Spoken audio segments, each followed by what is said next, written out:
I'm Sarah Horton-Grimshaw. I'm the Supported Housing Commissioning Manager for Torus.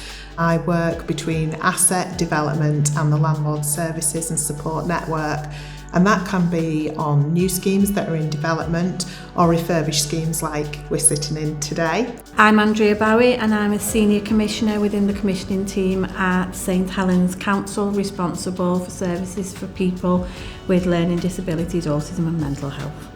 Torus is about growing stronger communities, and Heathside's inception really came about because there's a great need in St Helens Borough for people to have this kind of a independent accommodation.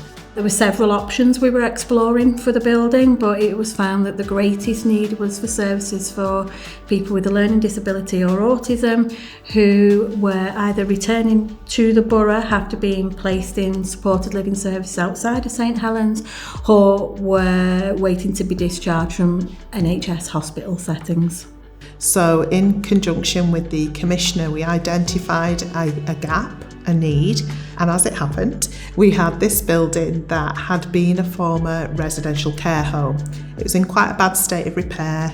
Torus had taken it on from another housing provider. It's also designed to avoid that admission to hospital if we can for some people, because there is a higher intensity of support here with staff 24 hours a day and all the technology that we may be able to prevent someone from being in that position in the future. I'm Jim Kelly, I'm the Contracts Manager for HMS. So this particular project here at Heathside, we've literally taken this particular building back to its former shell. We've done lots of structural alterations, we've re-roofed it, and then we've reformed the layouts to facilitate 8 new flats. Some are anti-ligature flats and a supported office complex for the members of staff that will be here.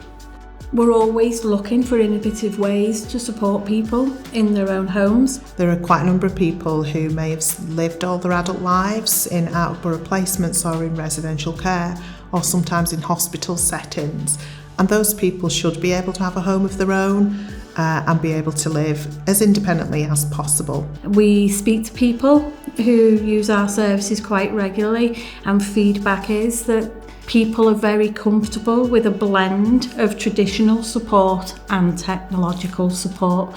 It gives people more freedom in their own homes and in their daily lives. We went back and spoke to residents, to carers, to family members. We looked at what worked and what didn't work, and actually, what's the art of the possible? What could we deliver here that might actually have a huge benefit for the end user? So that was really the criteria we set down, so that people had freedom of movement in their own apartments, that they could use technology to enhance their own independence.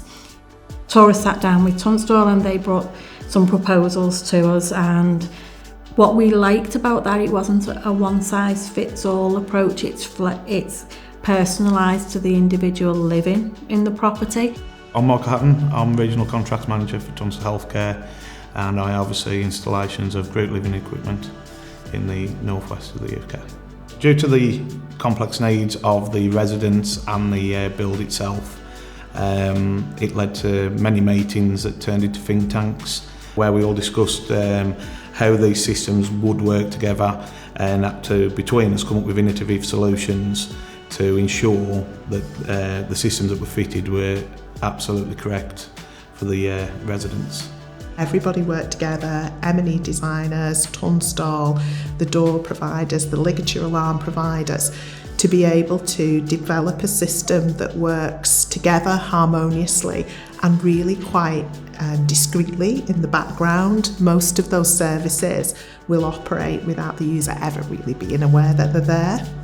For HMS here, it's been very key to have the client, not only Torus, but the end user, the NHS, on board with regular site meetings and literally understanding what the end goal is and the end product that we need to produce to facilitate their needs. For us and my site team, the collaboration, which is one of the biggest successes on this particular project, is the relationship between HMS, Torus, Tunstall and literally our end user, the NHS.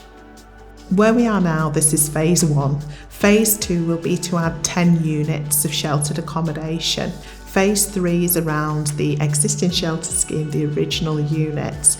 Some of that is around future-proofing and compatibility for the digital switchover, and Tunstall are at the heart of what we're doing here at Alexander Court right the way through. We've worked very well with Tunstall. All our requests have been met and exceeded. There's a lot of technology in this building that we didn't even know existed. For me, the use of technology, telehealth and telecare within supported housing, it really is the way forward. We're really excited that we can take the learning from this onto future projects.